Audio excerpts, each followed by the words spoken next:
ফল মূলৰ পৰা আৰম্ভ কৰি সকলো ক্ষেত্ৰতে অধিক মূল্য ভৰিব লগা হৈছে ৰাজ্যবাসীয়ে আৰু যাৰ ফল যোগ কৰিছে এতিয়া ৰাজ্যবাসীয়ে প্ৰতিটো সামগ্ৰীত ব্যাপক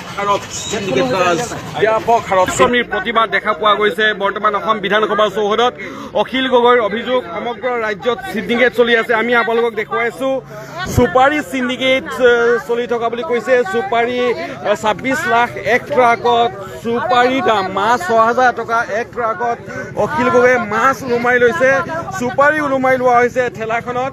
আৰু ইয়াতে আমি আপোনালোকক দেখুৱাইছোঁ অভিযোগ উত্থাপন কৰা হৈছে মন্ত্ৰী জয়ন্ত মল্ল আৰু জয়ন্ত মল্ল বৰুৱাৰ বিৰুদ্ধে অভিযোগ উত্থাপন কৰা হৈছে। পিক চিণ্ডিকেট, এক্স syndicate, fish syndicate, rice syndicate সকলোতে কেৱল চিণ্ডিকেট আৰু চিণ্ডিকেট। দিছপুৰত বহি হিচাপ কৰিছে এজন ৰাজনেতাই, দিছপুৰত বহি কেৱল টকা হিচাপ কৰিছে। গতিকে যি প্ৰতিকাত্মক এই যি দৃশ্য দেখা পোৱা গৈছে আমি আপোনালোকক দেখুৱাই আছোঁ। ইয়াতে ব্ৰইলাৰ চিণ্ডিকেটৰ কথা কয়, ইয়াতে ব্ৰইলাৰ ওলোমাই লোৱা হৈছে, মাছ ওলোমাই লোৱা হৈছে, চুপাৰী ওলোমাই লোৱা হৈছে আৰু এফালে কণীৰ প্লেট ওলোমাই লোৱা হৈছে। গতিকে পুনৰ এক ব্যতিক্ৰমী প্ৰতিবাদ সাব্যস্ত কৰিছে অখিল গগৈয়ে। আৰু আমি অখিল গগৈৰ মন্তব্য ল'বৰ কাৰণে চেষ্টা কৰিম যে যি আমাৰ হেৰি আছে কমিটি আছে মুৰ্গী কণী বিক্ৰী কৰা মানুহবিলাকৰ, তেওঁলোকে কৈছে যে এটা মুৰ্গী কণী 5 টকা 75 পইচা অসমত বিক্ৰী কৰিব লাগে ৰিটেইল প্ৰাইচত, একদম খুচুৰা। কিন্তু সেইটো বিক্ৰী কৰি আছে 8.5 টকাৰ পৰা 10 টকা। কেলে আগ্ৰামা মহিলাৰী আৰু আপোনাৰ হেৰিয়ে কি কয় জয়ন্ত মল্ল বৰুৱাই এটা মুৰ্গী কণীত এটা মুৰ্গী কণীত তেওঁলোকে 3 টকাকৈ গুণ্ডা টেক্স লৈ আছে, 3 টকাকৈ গুণ্ডা টেক্স লৈ আছে। যাৰ ফলস্বৰূপে এজন অসমীয়াই এটা মুৰ্গী কণী আপোনালোকে দেখিছে যে 8.5 টকাৰ পৰা 10 টকাৰ ভিতৰত কিনিবলগীয়া হৈছে। ব্ৰইলাৰ মুৰ্গী য'ত আপোনালোকে দিল্লী বা অন্য যিকোনো বজাৰত আপুনি যিটো দাম পাব তাতকৈ প্ৰায় 2 দামত আমাৰ অসমীয়া মানুহে কিনিবলগীয়া হৈছে। কাৰণ প্ৰত্যেক কিলো ব্ৰইলাৰৰ ওপৰত তেওঁলোকে টেক্স লয়, প্ৰত্যেক কেজি আপোনাৰ মাছৰ ওপৰত তেওঁলোকে টেক্স লয় আৰু অসমৰ পৰা ওলাই যোৱা বস্তুবিলাকৰ ওপৰতো তেনেকুৱা গুণ্ডা টেক্স লয়। সেইকাৰণে আপোনালোকে এইখন চাওক, সিফালৰ পৰা শ্ৰীৰামপুৰ গেটৰ পৰা গাহৰি আহিলে এইটো টেক্স লয়। কোনে বহি আছে আপোনালোকে নিজে চাই লওক এবাৰ, কোনে টেক্সটো লৈ আছে আৰু গৈ আছে ক'লে আপোনালোকে চাই লওক। দিছপুৰলৈ গৈ আছে আপোনালোকে নিজে চাই লওক। গাহৰিৰ চিণ্ডিকেট পইচা গৈ এই তাত পাইছেগৈ, কণীৰ চিণ্ডিকেট এওঁলোকে লৈছে, এওঁলোকে পাইছে, মাছৰ চিণ্ডিকেট এওঁলোকে লৈছে, এওঁলোকে ইয়ালৈ গৈ আছে, চাউলৰ চিণ্ডিকেট এওঁলোকে লৈ আছে, সেইফালে গৈ আছে। এয়া মাছ আহি আছে চাওক, এয়া গাহৰি আহি আছে আপোনালোকে চাওক, প্ৰত্যেকটো বস্তুৰ ওপৰত এয়া ব্ৰইলাৰ মুৰ্গী আহি আছে আপোনালোকে চাওক। আৰু অসমৰ পৰা ওলাই যোৱা যিবিলাক বস্তু যেনেকৈ চুপাৰী, 1 কেজি চুপাৰীত এতিয়া 60 টকাকৈ গুণ্ডা টেক্স লয়। 1 কেজি এক ট্ৰাকত 24 লাখ টকাৰ গুণ্ডা টেক্স লয়। এইটো লয় আপোনাৰ হেৰি মহন্ত বোলা মানুহটোৱে, কি মহন্ত আছিলে এইটোৰ নাম? হৰেণ মহন্ত বোলাটোৱে এইটো লয়।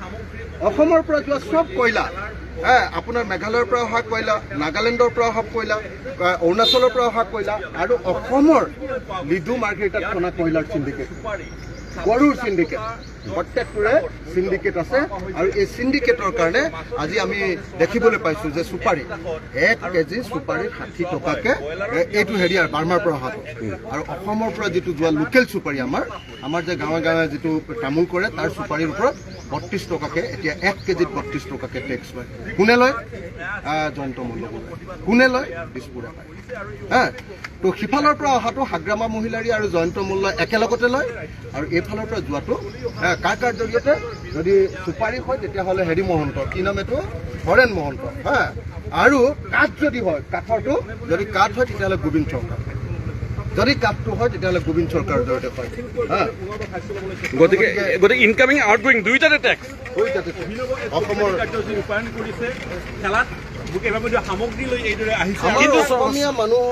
অসমীয়া প্ৰত্যেকজন মধ্যবিত্ত মানুহে এটা কণী পাব লাগে, তেওঁলোকৰ যিটো নেশ্যনেল ইউনিয়ন কণী প্ৰডাকশ্যনৰ তেওঁলোকৰ মতে 5 টকা 75 পইচাত অসমত প্ৰত্যেকজন গ্ৰাহকে পাব লাগে। আমি পাই আছোঁ কিমানত? 8 টকা 50 পইচাৰ পৰা 10 টকাৰ ভিতৰত এটা মুৰ্গী কণীৰ দাম, ব্ৰইলাৰ মুৰ্গী কণীৰ দাম। এইটো কেলৈ পাই আছোঁ? কাৰণ হাগ্ৰামা মহিলাৰী আৰু জয়ন্ত মল্ল বৰুৱাই শ্ৰীৰামপুৰ আৰু বক্সিহাৰ গেটত এটা কণীত 3 টকাকৈ টেক্স লয়। কোনে লয়? হাগ্ৰামা মহিলাৰী আৰু জয়ন্ত মল্ল বৰুৱাই আগতে এই ঠিকাটো লৈছিলে পীযুষ হাজৰিকাই দিছিলে, তাৰমানে হিমন্ত বিশ্ব শৰ্মাই এই ঠিকাটো দিছিলে পীযুষ হাজৰিকা। এতিয়া যিদিনাৰ পৰা হাগ্ৰামা মহিলাৰী জিকিলে, কাউন্সিলখন কৰিলে তেওঁলোকৰ BTAD, সেই দিনটোৰ পৰা এতিয়া হাগ্ৰামা মহিলাৰী আৰু জয়ন্ত মল্লবৰুৱা ইয়াৰ মালিক হ'ল। কোন মালিক হ'ল? আচল মালিকজন এইজন, আচল মালিকজন দিছপুৰত থাকে এইজন চব। আৰু তাতে বক্সিৰহাট গেট আৰু শ্ৰীৰামপুৰ গেটত বহি থাকে এই দুজন। এই মানুহ দুজনক চিনি পাইছে নেকি বাৰু আপোনালোকে? এই মানুহ দুজনক আপোনালোকে চাই লওক। এই দুজন কালেক্টৰ, এইফালেদি তাৰপিছত পইচাটো এনেকৈ গৈ আছে, গৈ এই দিছপুৰত সোমাইছে, দেখিছেনে? তো কয়লাৰ পৰাও আহিছে, চুপাৰীৰ পৰাও আহিছে, গৰুৰ পৰাও আহিছে, কাঠৰ পৰাও আহিছে, গাহৰিৰ পৰাও আহিছে, কণীৰ পৰাও আহিছে, মাছৰ পৰাও আহিছে, চাউলৰ পৰাও আহিছে, আপেলৰ পৰাও আহিছে, পাণৰ পৰাও আহিছে, যিমান বস্তু আছে অসমৰ চব বস্তুৰ ওপৰত। তেনেকৈ মই বেলেগ উদাহৰণ দিবই নালাগে আপোনালোকক, মই চব ৰেটবিলাক চবৰে কৈ দিব পাৰিম। কিন্তু আচল কথাটো হ'ল, এটা মাত্ৰ উদাহৰণ ল'লে অসমীয়া মানুহে বুজি পাব যে নেশ্যনেল এগ প্ৰডিউচাৰ্ছ যিটো কোম্পানী মানে ইউনিয়ন আছে, সেই ইউনিয়নটোৱে কৈছে যে অসমৰ গুৱাহাটীৰ বজাৰত এটা কণী ৰিটেইল প্ৰাইচ হ'ব লাগে 5 টকা 75 পইচা। গুগল কৰক, হয়নে নহয় আপোনালোকে চাই লওক এবাৰ, গুগল কৰক, বেলেগ বাদ দিয়ক, গুগল কৰি লওক আপুনি। 5 টকা 75 পইচাত পাবলগীয়া কণীটো জয়ন্ত মল্লবৰুৱাই 3 টকা খাই দিয়াৰ কাৰণে আমি 8.5 টকাৰ পৰা 10 টকাৰ ভিতৰত পাওঁ। গতিকে জয়ন্ত মল্লবৰুৱাই আমাৰ প্ৰত্যেকটো আপোনালোকৰ ঘৰলৈ যোৱা প্ৰত্যেকটো আপোনাৰ কি কয় মুৰ্গী কণী, ব্ৰইলাৰ মুৰ্গীৰ কণীৰ পৰা জয়ন্ত মল্লবৰুৱাৰ পকেটলৈ যায় 3 টকা। সেই 3 টকাটো তেওঁৰ পকেটৰ পৰা কাৰ ওচৰত বিক্ৰী, কাৰ ওচৰত কিমান ভাগ যায় সেইবিলাক এতিয়া মই কৈ থাকিব নালাগে। কিন্তু ভাগটো যায়, অকণমান ওপৰলৈ দাঙি দিয়ক, ভাগটো যায়, মেইন ভাগটো যায় সেই দিছপুৰলৈ। কিন্তু এওঁ দেখিছে নাই চেহেৰা ভাল হৈ হৈ গৈ আছে, এওঁ পেটলা হৈ গৈ আছে, মুখ দেখিছে নাই কেনেকুৱা ডাঙৰ হৈ গৈ আছে। আপোনালোকে এই ঠেলাখনৰ নাম্বাৰটো চাই ল'লে গম পাব। আপোনালোকে ঠেলাখনৰ নাম্বাৰটো চাই ল'বচোন, ঠেলাখনত এটা নম্বৰ আছে, সেই নাম্বাৰটোৱে সেই মালিকজনে তাৰমানে মেইন কালেক্টৰ, ঠেলাখনৰ মালিকজনে মেইন কালেক্টৰ। গতিকে মই আপোনালোকক সঁচাকৈ ক'বলৈ আহিছোঁ, সেই অসমবাসী ৰাইজ, জয়ন্ত মল্লবৰুৱাক যদি আমি কণ্ট্ৰল কৰিব নোৱাৰোঁ, হাগ্ৰামা মহিলাৰীক যদি আমি ধৰিব নোৱাৰোঁ, আৰু যদি দিছপুৰৰ হিমন্ত বিশ্ব শৰ্মাক যদি আমি ধৰিব নোৱাৰোঁ, তেতিয়াহ'লে আমি এটা কণীত আমাৰ কিনি লওঁতে 3 টকা এক্সট্ৰাকৈ আমি অকল জয়ন্ত মল্লবৰুৱা গুণ্ডা টেক্স হিচাপে দিব লাগে। প্ৰত্যেকটো ব্ৰইলাৰ মুৰ্গী আপোনালোকে নিজে দিল্লীৰ দামটো মই কৈ দিলে আপোনালোকে বেছি কোৱা বুলি ক'বতো। আজিৰ দিনটোত দিল্লীৰ বজাৰৰ দাম চাওক, দিল্লীততো ব্ৰইলাৰ মুৰ্গীৰ প্ৰডাকশ্যন নহয়, দিল্লী বজাৰত আপোনালোকে দাম চাওক আৰু অসমৰ বজাৰত দাম সোধক। মাছত দিল্লীৰ বজাৰত দাম সোধক আৰু এই একেটা মাছ আপোনালোকে অসমৰ বজাৰত দাম সোধক। অসমৰ খেতিয়কে বেটেলনাট কৰে, তামোল কৰে, তাৰ ওপৰত অসমৰ পৰা যোৱা তামোলটোত এতিয়া 32 টকা গুণ্ডা টেক্স কোনে লয়? আমাৰ জয়ন্ত মল্লবৰুৱাই। আৰু বাহিৰৰ পৰা অহা যিটো বেটেলনাট চুপাৰী সেইটোক লৈ 60 টকাকৈ বাৰ্মাৰ পৰা। আৰু আপোনালোকে যে কালি যে বিধানসভাত যে পৰহি পাতি আছিলে যে অসমত বিৰাট ড্ৰাগছ হৈছে, চব ড্ৰাগছবিলাক বাৰ্মা আৰু ম্যানমাৰৰ পৰা এই চুপাৰী গাড়ীবিলাকত আহে। এই চুপাৰী গাড়ীবিলাক, কাৰণ ইণ্টাৰনেশ্যনেল যেতিয়া আহে, চুপাৰী যিহেতু আমাৰ বাৰ্মাৰ লগত বা ইণ্ডোনেছিয়াৰ লগত কোনো চুক্তি নাই, ইণ্টাৰনেশ্যনেল যিখন গেটত পাৰ্ক হৈ আহে তাত কেতিয়াও চেক কৰিব নোৱাৰে। চেক কৰিব নোৱাৰাৰ কাৰণে চব বস্তু কি কৰিছে, চুপাৰী মাজত ভৰাই দি দিয়ে, কাৰণ সেইটো চেক কৰিব নোৱাৰে। আৰু সেইকাৰণে গৃহমন্ত্ৰী অমিত শ্বাহে কৈছিলে যে কোনোপধ্যে বাৰ্মা আৰু ম্যানমাৰৰ পৰা অসমত চুপাৰী সোমাব নোৱাৰিব। এইটো স্পেচিয়েল দায়িত্ব হিমন্ত বিশ্ব শৰ্মাক দি থৈছে। কিন্তু পইচা ইমান পায়, এখন ট্ৰাকত 24 লাখ, 100খন ট্ৰাক আহিলে কিমান টকা হ'ব? 24 কোটি, এদিনত 24 কোটি টকা পায়। গতিকে হিমন্ত বিশ্ব শৰ্মাই লোকটো সামৰিব পৰা নাই, আৰু তাৰ দায়িত্ব এতিয়া হৰেণ মহন্তৰ জৰিয়তে জয়ন্ত মল্লবৰুৱা। একো কেনেকৈ হ'ব কেনেকৈ? হৰেণ মহন্তক 6জন নে 8জন হেৰি দি থৈছে, 6জন নে 8জন PSO দি থৈছে। আপোনালোকে হৰেণ মহন্তৰ ঘৰলৈ দেওবাৰৰ দিনটোত যাবচোন, দেওবাৰৰ দিনটোত কোনে কোনে পইচা দিবলৈ যায়, লাইন পতা লিষ্ট এখন চাই আহিব আপোনালোকে। মই প্ৰত্যেকখন গেটত আগতে ডাইৰেক্টলি পইচাটো লৈছিলে সেইবিলাকৰ মোৰ ভিডিঅ' আছে আজিকালি আকৌ হেৰিয়াত ল'বলৈ ধৰিছে কি কয় এইটো গুগল কি এইবিলাক পে' কি কয় গুগল পে' স্কেনাৰত ল'বলৈ ধৰিছে আজিকালি স্কেনাৰত ল'বলৈ ধৰিছে গতিকে সেইবিলাকৰ স্কেনাৰৰ মই হেৰিও পাই থৈছোঁ গতিকে আপোনালোকক এটাকে আপোনালোকক দেখুৱালোঁ প্ৰত্যেকজন অসমীয়া মানুহে বুজি লোৱা দৰকাৰ যে অসমত সকলো বস্তুৰ দাম বেছি দাইলৰ দাম বেছি অসমত চাউলৰ দাম বেছি অসমত আলুৰ দাম বেছি অসমত পিঁয়াজৰ দাম বেছি অসমত নহৰুৰ দাম বেছি অসমত মাছৰ দাম বেছি অসমত ব্ৰইলাৰ মুৰ্গীৰ দাম বেছি অসমত কি কয় বাহিৰৰ পৰা অহা কণীৰ দাম বেছি কেলৈ দাম বেছি কাৰণ প্ৰত্যেকটো বস্তুৰ ওপৰত জয়ন্ত মল্ল বৰুৱা নামৰ খলনায়কজনে প্ৰত্যেকটো বস্তু মই ক'লোৱে নহয় এটা কণীত 3 টকাকে জয়ন্ত মল্ল বৰুৱাই গুণ্ডা টেক্স হয় আপোনাকে যোৱাকালি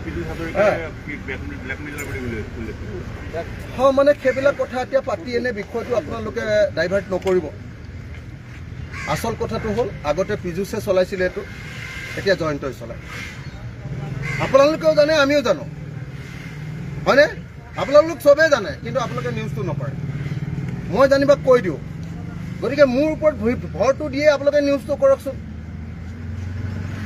আপোনালোকৰ এডভাৰটাইজ ডাইৰেক্ট কৰিলে বাৰু নিউজটো কাটি দিব এডভাৰটাইজটো কাটি দিব মোৰ ওপৰত ভৰসা কৰি মই এজন বিধায়কে কৈছোঁ না এটা ৰাজনৈতিক দলৰ সভাপতিয়ে কৈছোঁ না নিউজটো আপোনালোকে কৰকচোন যে এটা কণীৰ ওপৰত জয়ন্ত মল্ল বৰুৱাই 3 টকাকে খাই গুণ্ডা টেক্স সেইকাৰণে 5 টকা 75 পইচাত পাবলগীয়া এটা কণীত জয়ন্ত মল্ল বৰুৱাই অসুৰৰ নিচিনাকে 3 টকা খাই দিয়াৰ কাৰণে 8.5 টকাৰ পৰা 10 টকা দামত কিনো এইটো আপোনালোকৰ গাত লগা নাই এইটো যদি গাত লগা নাই তেতিয়াহ'লে ভাবি লাভ নাই আৰু বিষয়টো বেলেগলৈ নুলিয়াব ব্ৰইলাৰ মুৰ্গী প্ৰত্যেকজন অসমীয়া মধ্যবিত্ত মানুহৰ কাৰণে অপৰিহাৰ্য বস্তু কিমান দামত কিনে আপোনালোকে নিজে কওকচোন 1 কেজি ব্ৰইলাৰ মুৰ্গীৰ দাম কিমান এতিয়া 220 টকা 200 টকা মিনিমাম 220 টকা 240 টকা এইটো সাইজৰ ওপৰত ভিত্তি কৰি 200 টকা 220 টকা 240 টকা সেই একেটা বস্তু দিল্লীত পায় 140 টকা দিল্লীত পায় 140 টকা কেলে আমাৰ ইয়াত গেট পাতি বহি আছে খুকা পাতি বহি আছে জয়ন্ত মল্ল আৰু হাগ্ৰামা মহিলাই বক্সিহাৰ গেট আৰু শ্ৰীৰামপুৰ গেট খুকা পাতি বহি থাকিলে তাৰপৰা যদি প্ৰত্যেকটো মুৰ্গীৰ 1 কেজিৰ পৰা পইচা লয় কেনেকৈ চলিব কওক আপোনাৰ ল'ৰাটোক যে আৰু আপোনাৰ মা যে অসুখীয়া হ'লে আপেল অকণ খুৱায় সেই আপেলটোৰ প্ৰত্যেক কেজিৰ ওপৰত জয়ন্ত মল্ল বৰুৱাই পইচা লয় আপুনি যে চলি আছে আমি দুখীয়া মানুহ এই যে চালানী মাছ খাওঁ প্ৰত্যেক কেজি চালানী মাছৰ ওপৰত জয়ন্ত মল্ল বৰুৱাই এনেই শকত হৈ যোৱা নাই মুখখন ফুলি যোৱা নাই এনেই জয়ন্ত মল্ল বৰুৱাই প্ৰত্যেক কেজি আমাৰ চালানী মাছৰ ওপৰত গুণ্ডা টেক্স লয় মই দেখুৱাই দিছোঁ একদম ছবি আঁকি আপোনালোকক দেখুৱাই দিছোঁ আন পৃথিৱীৰ কোনে এইটো ৰিক্স ল'ব মই ৰিক্স লৈছোঁ আপোনালোকে নিজে দেখিছে যে এয়া কালেক্টৰ জয়ন্ত মল্ল বৰুৱা এয়া হাগ্ৰামা মহিলাৰ কালেক্টৰ এয়া মাছৰ পৰা পইচা তুলি আছে এয়া গাহৰিৰ পৰা পইচা তুলি আছে এয়া ব্ৰইলাৰ মুৰ্গীৰ পৰা পইচা তুলি আছে এয়া কণীৰ পৰা পইচা তুলি আছে এইটো কণী এইটো ব্ৰইলাৰ মুৰ্গী আৰু যাওঁতে চুপাৰীৰ পৰা পইচা তুলি আছে কয়লাৰ পৰা পইচা তুলি আছে গৰুৰ পৰা ইমান যে গৰু কি মাতৃ এওঁলোকৰ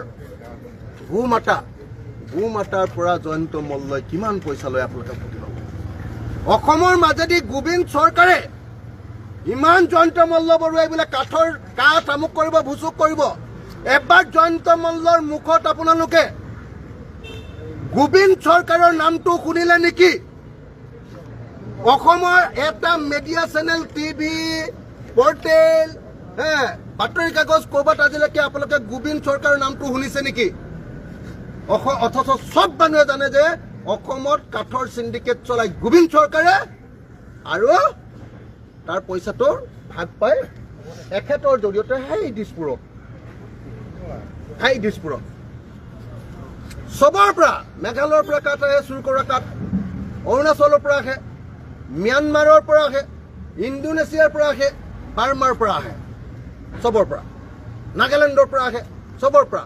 ৰেটটো তালিকাখন যদি লাগে মই গাই দিব পাৰিম, ক'ত কিমান পইচা দিব লাগে। হা, গোবিন্দ চৰকাৰ মেইন, হা, এইফালে হৰেণ মহন্ত মেইন, হা, এইফালে আচল দুজন হ'ল এই দুজন মেইন কালেক্টৰ আৰু সৌজন মালিক দিছপুৰত বহি আছে, আমাৰ এই দিছপুৰত। হা, এটা কণীৰ দাম য'ত 5 টকা 75 পইচাত পাব লাগে, সেই কণী জয়ন্ত মল্লই 3 টকা লৈ 10 টকা, 8.5 টকাৰ পৰা 10 টকাত অসমীয়া মানুহক খুৱাইছে। আপেল খুৱাইছে, মধুৰিআম খুৱাইছে, পাণ খুৱাইছে, চুপাৰী খুৱাইছে।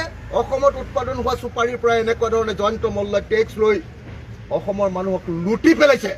তাৰ পাছতো কোৱাৰো মাত নাই, আৰু যেতিয়া মই মাতটো দিওঁ উল্টাই মুখে বেয়াকে কয় মানুহে। যোৰাবাট ফ্লাইঅভাৰৰ তলত চিভিল মানুহে, চিণ্ডিকেটৰ মানুহে তেওঁলোকে গাড়ী কাগজ পাতি পৰীক্ষা কৰে আৰু আৰক্ষী বহি থাকে বুলি অভিযোগ। দুটা ঠাইত আপোনালোকক এইটো যদি চাবলৈ হয়, দুটা ঠাই আপোনালোকে আজিয়ে যাওকচোন। শ্ৰীৰামপুৰ গেট আৰু বক্সিখাৰ গেট আৰু গোৱালপাৰাৰ মাজেদি অহা ৰাস্তাটোত 26খন গেট আছে। মোৰ লগত ভিডিঅ' ৰেকৰ্ডিঙৰ পৰা আৰম্ভ কৰি চব আছে।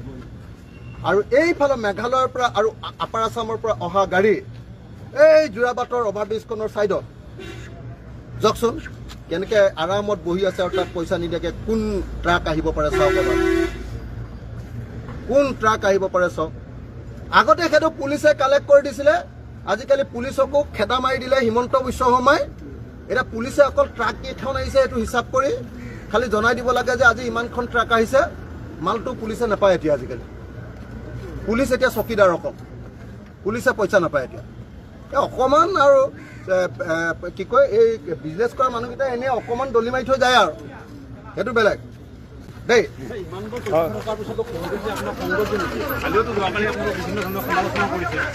আৰু এইদৰে দেখা পোৱা গৈছে যে অখিল গগৈৰ এক ব্যতিক্ৰমীৰ প্ৰতিবাদ আৰু বিস্ফোৰক অভিযোগ ৰাজ্য চৰকাৰৰ বিভিন্ন মন্ত্ৰীৰ বিৰুদ্ধে। পোনপটীয়াকৈ মুখ্যমন্ত্ৰী ডক্টৰ হিমন্ত বিশ্ব শৰ্মাৰ বিৰুদ্ধেও এনেদৰে দেখা পোৱা গৈছে যে অখিল গগৈয়ে পোনপটীয়া তেওঁ অভিযোগ উত্থাপন কৰিছে যে হিমন্ত বিশ্ব শৰ্মাৰ নেতৃত্বতে জয়ন্ত মল্ল বৰুৱাই আৰু হাগ্ৰামা মহিলাৰীয়ে এই চিণ্ডিকেটৰ আগভাগ লৈছে, তেওঁলোকে চিণ্ডিকেট চলাই আছে। অখিল গগৈৰ অভিযোগ যে প্ৰতিবিধ খাদ্য সামগ্ৰীত চিণ্ডিকেট চলি আছে বুলি অভিযোগ উত্থাপন কৰিছে। প্ৰতীকাত্মক ৰূপত অখিল গগৈয়ে দেখুৱাইছে, এখন ঠেলা লৈ তেওঁ ওলাই আহিছে, তেওঁ প্ৰতিবাদ সাব্যস্ত কৰিছে। অখিল গগৈয়ে কৈছে যে মাছ তেওঁ ওলোমাই লৈছে ঠেলাৰ সন্মুখত, তেওঁ ব্ৰইলাৰ মুৰ্গী ওলোমাই লৈছে, কণীও ওলোমাই লৈছে আৰু চুপাৰী ওলোমাই লৈছে। গতিকে এনেদৰে দেখা পোৱা গৈছে যে এই প্ৰতিবাদ সাব্যস্ত কৰিছে। আৰু এক বিশেষ নম্বৰ, ঠেলাৰ এক বিশেষ নম্বৰ AP01EW0013 এক ইংগিত প্ৰদান কৰিছে অখিল গগৈয়ে। সেই নম্বৰটোৰ জৰিয়তেহে চিণ্ডিকেট চলি থাকে বুলি তেওঁ অভিযোগ উত্থাপন কৰিছে। অসম বিধানসভাৰ মজিয়াত আজি ৪ৰ্থ দিন আৰু বিধানসভাৰ কাৰ্যক্ৰমণিকা আৰম্ভ হোৱাৰ প্ৰাক মুহূৰ্তত অখিল গগৈ এইদৰে তেওঁ চৰকাৰী বিধায়ক আৱাসৰ পৰা তেওঁ এই প্ৰতিবাদ সাব্যস্ত কৰি বিধানসভালৈ তেওঁ ৰাওনা হৈছে। আৰু আমি আপোনালোকক দেখুৱাই আছো, এই সমগ্ৰ দৃশ্য আমি দেখুৱাই আছো। চিণ্ডিকেটক লৈ ৰাজ্যত চলি থকা দুৰ্নীতিক লৈ অখিল গগৈয়ে যি ধৰণে তেওঁ প্ৰতিবাদ সাব্যস্ত কৰি আছে সেয়া আচলতে এক নজিৰবিহীন। কোনো এটা ৰাজনৈতিক দলৰ সভাপতি বা বিধায়কে এনেদৰে প্ৰতিবাদ সাব্যস্ত কৰা আমি পূৰ্বে দেখিবলৈ পোৱা নাই। কিন্তু দেখা পোৱা গৈছে যে অখিল গগৈয়ে তেওঁ পোনপটীয়াকৈ ডাইৰেক্টলি তেওঁ অভিযোগ উত্থাপন কৰিছে মুখ্যমন্ত্ৰী ডক্টৰ হিমন্ত বিশ্ব শৰ্মা, মন্ত্ৰী জয়ন্ত মল্ল বৰুৱা, হাগ্ৰামা মহিলাৰীৰ বিৰুদ্ধে। তেওঁ লগতে কেইবাজনো চিণ্ডিকেট চলাই থকা মানুহৰ বিৰুদ্ধে অভিযোগ উত্থাপন কৰিছে অখিল গগৈয়ে। হৰেণ মহন্ত নামৰ এজন ব্যক্তিৰ নাম উল্লেখ কৰিছে অখিল গগৈয়ে। লগতে অখিল গগৈয়ে তেওঁ কৈছে গোবিন্দ চৰকাৰ নামৰ এজন মানুহৰ কথা উল্লেখ কৰিছে। সেই গোবিন্দ চৰকাৰ নামৰ এই লোকজনে কাঠ চিণ্ডিকেট চলাই থকাৰ অভিযোগ উত্থাপন কৰিছে অখিল গগৈয়ে। আৰু হৰেণ মহন্ত নামৰ সেই ব্যক্তিজনে চুপাৰী ইত্যাদি চিণ্ডিকেট চলাই থকাৰ অভিযোগ উত্থাপন কৰিছে অখিল গগৈয়ে। এক ব্যতিক্ৰমী প্ৰতিবাদ দেখা পোৱা গৈছে। আৰু ৰাজ্যবাসীয়ে যি মূল্যবৃদ্ধিত সামগ্ৰী ক্ৰয় কৰিব লগা হৈছে, সেই মূল্যবৃদ্ধিৰ মূল কাৰণ চিণ্ডিকেট বুলি অভিহিত কৰিছে ৰাজ্য দলৰ সভাপতি তথা শিৱসাগৰৰ বিধায়ক অখিল গগৈয়ে। এটা কণীৰ দাম, যিটো কণীৰ দাম 5 টকা, সেই কণী 8 টকা বা 10 টকাত ক্ৰয় কৰিব লগা হৈছে বুলি অখিল গগৈয়ে অভিযোগ উত্থাপন কৰিছে। সাধাৰণ ৰাইজৰ মূৰত মাধমাৰ খুধুৱা এই সিন্ডিকেট ৰাজৰ অৱসান কেতিয়া, তাকে এতিয়া সেই বিষয়টো এতিয়া প্ৰশ্ন উত্থাপন হৈছে।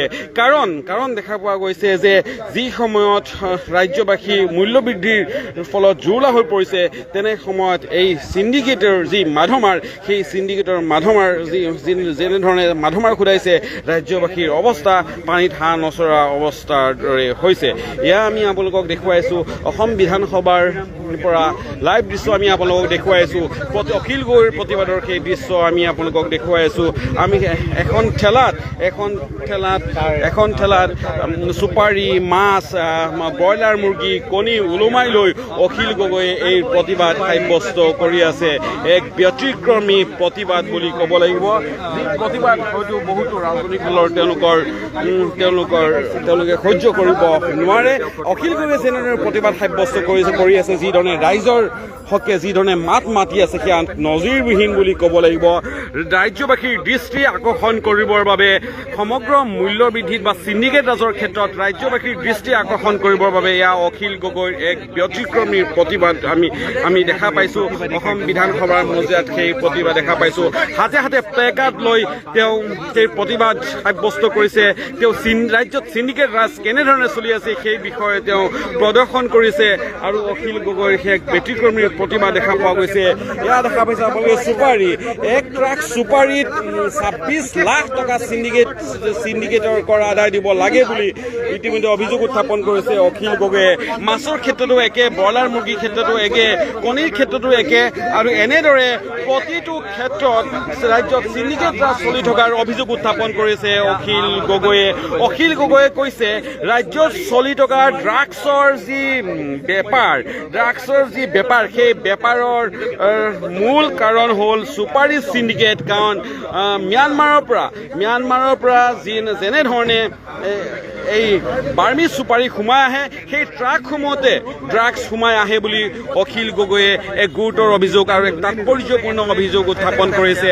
আমি আপোনালোকক দেখুৱাই আছোঁ অসম বিধানসভাৰ পৰা এই দৃশ্য। অখিল গগৈয়ে সংবাদ মাধ্যমক প্ৰত্যাহ্বান জনাই কৈছে যে এই বাতৰি প্ৰকাশ কৰাৰ সাহ দেখুৱাবৰ কাৰণে তেওঁ আহ্বান জনাইছে সংবাদ মাধ্যমত। কাৰণ ৰাজ্যত এতিয়া অবাধে সিন্ডিকেট ৰাজ চলিছে। শ্ৰীৰামপুৰ গেটত সিন্ডিকেট ৰাজ চলিছে, যোৰাবাটত সিন্ডিকেট ৰাজ চলিছে, গোৱালপাৰাৰ সেই ৰোডটোত 26খনকৈ গেট আছে বুলি অখিল গগৈয়ে ক'ব খোজে।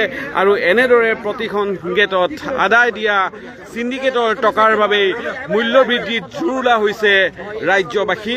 আৰু সেই দৃশ্য আমি আপোনালোকক দেখুৱাইছোঁ। অসম বিধানসভাৰ পৰা সেই দৃশ্য দেখুৱাইছোঁ। তাৎপৰ্যপূৰ্ণ অভিযোগ অখিল গগৈৰ। পূৰ্বে এই সিন্ডিকেটৰ দায়িত্ব আছিল মন্ত্ৰী পীযুষ হাজৰিকা, বৰ্তমান সেই সিন্ডিকেটৰ দায়িত্ব দিয়া হৈছে মন্ত্ৰী জয়ন্ত মল্ল বৰুৱাক। আৰু ইয়াকে লৈ দুই মন্ত্ৰীৰ মাজত শীতল যুদ্ধ চলি থকা বুলিও সেই অভিযোগ উত্থাপন কৰিছে অখিল গগৈয়ে। এক তাৎপৰ্যপূৰ্ণ অভিযোগ। অখিল গগৈয়ে কৈছে পূৰ্বে চলি থকা সেই সিন্ডিকেটৰ বহু ভিডিঅ' তেওঁৰ হাতত আছে। অখিল গগৈয়ে কৈছে সেই তথ্যৰ প্ৰমাণ ইতিমধ্যে মজুত আছে। পূৰ্বে টকা কেছ হাতত লোৱা হৈছিল, এতিয়া সেই টকাসমূহ অনলাইনৰ জৰিয়তে সেই টকাসমূহ আদায় লোৱা হয় বুলি কৈছে। অখিল গগৈয়ে অভিযোগ উত্থাপন কৰিছে যোৰাবাট ফ্লাইঅভাৰৰ কাষত সেই সিন্ডিকেট যি চলি থাকে, তাতে পূৰ্বে আৰক্ষীৰ হাতত সেই দায়িত্ব আছিল যদিও সেই আৰক্ষীৰ হাতৰ পৰা সেয়া লৈ যোৱা হ'ল আৰু সিন্ডিকেটৰ কিছু প্ৰাইভেট মানুহক সেই সিন্ডিকেটৰ দায়িত্ব দিয়া হৈছে বুলি অখিল গগৈয়ে কৈছে। আৰু সেই লোকসকলে তেওঁলোকেহে সেই সিন্ডিকেটৰ দায়িত্ব তেওঁলোকে পালন কৰি আছে বুলি অখিল গগৈয়ে ক'ব খোজে। অখিল গগৈয়ে কৈছে যে হৰেণ মহন্ত নামৰ এজন ব্যক্তিৰ নেতৃত্বত সেই সিন্ডিকেট চলি আছে, চুপাৰী সিন্ডিকেট চলি আছে। হৰেণ মহন্ত নামৰ এজন ব্যক্তিৰ নেতৃত্বত গোবিন্দ চৰকাৰ নামৰ আৰু এজন লোকৰ নেতৃত্বত চলি আছে কাঠৰ সিন্ডিকেট। মন্ত্ৰী জয়ন্ত মল্ল বৰুৱাই কিয় গোবিন্দ চৰকাৰৰ বিৰুদ্ধে এটা শব্দ এটা কোৱা নাই, কিয় গোবিন্দ চৰকাৰৰ বিৰুদ্ধে মন্ত্ৰী জয়ন্ত মল্ল বৰুৱাই একো মন্তব্য কৰা নাই, সেই প্ৰশ্ন উত্থাপন কৰিছে অখিল গগৈয়ে। গোবিন্দ চৰকাৰ নামৰ এই লোকজন এই সিন্ডিকেটৰ লগত জড়িত থকা লোকজনৰ কথা ৰাজ্যবাসীৰ প্ৰায় সেই লোকজনৰ নাম জানে, কিন্তু যিহেতু বন বিভাগক তেওঁ পৰিষ্কাৰ কৰিব খোজে মন্ত্ৰী জয়ন্ত মল্ল বৰুৱাই, কিন্তু তেওঁ নাম উল্লেখ কৰিব নোৱাৰে, নাম উল্লেখ কৰিব নোখোজে। গোবিন্দ চৰকাৰ নামৰ সেই লোকজনৰ নাম উল্লেখ কৰিব নোৱাৰে। গতিকে হৰেণ মহন্ত আৰু গোবিন্দ চৰকাৰৰ নাম উল্লেখ কৰিব নোখোজাৰ আঁৰৰ কাৰণ লৈ পেলাই প্ৰশ্ন উত্থাপন কৰিছে অখিল গগৈয়ে। আমি আপোনালোকক দেখুৱাই আছোঁ অসম বিধানসভাৰ পৰা সেই দৃশ্য আমি আপোনালোকক দেখুৱাই আছোঁ। দেখা পোৱা গৈছে এক ব্যতিক্ৰমী প্ৰতিবাদ আমি আপোনালোকক দেখুৱাই আছোঁ অসম বিধানসভাৰ পৰা।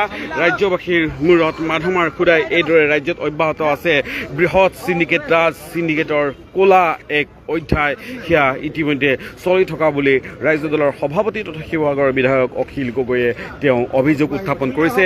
অখিল গগৈয়ে পোনপটীয়াভাৱে তেওঁ অভিযোগ উত্থাপন কৰিছে মুখ্যমন্ত্ৰী ডক্টৰ হিমন্ত বিশ্ব শৰ্মাৰ বিৰুদ্ধে।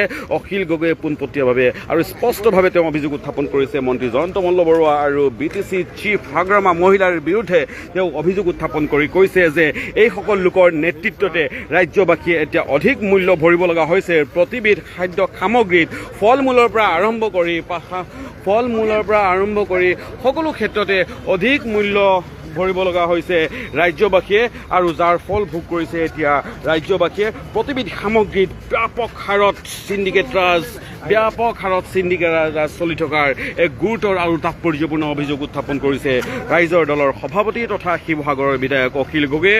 অখিল গগৈক সংগ দিছে তেওঁৰ সতীৰ্থ বিধায়ক ঢিঙৰ বিধায়ক মেহবুব মুখতাৰে সংগ দিছে, আৰু এনেদৰে দেখা পোৱা গৈছে যে এক ব্যাপক প্ৰতিবাদী কাৰ্যসূচী, এক ব্যতিক্ৰমী প্ৰতিবাদী কাৰ্যসূচী এগৰাকী বিৰোধী দলৰ সভাপতি হিচাপে আৰু এজন বিধায়ক হিচাপে ৰাজ্যবাসীৰ দৃষ্টি আকৰ্ষণ কৰিবৰ বাবে এইদৰে ব্যতিক্ৰমী পদক্ষেপ হাতত ল'ব লগা হৈছে অখিল গগৈয়ে। অৱশ্যে ৰাজ্যত কেতিয়া এই চিণ্ডিকেট ৰাজৰ অৱসান ঘটেনে নাই সেয়া কিন্তু সময়তে লক্ষণীয় হ'ব। আপোনালোকে চাই আছিলে দি ক্ৰছ কাৰেণ্ট। পৰৱৰ্তী সময়ত আমি আপোনালোকক আৰু অধিক তথ্য দিবৰ কাৰণে চেষ্টা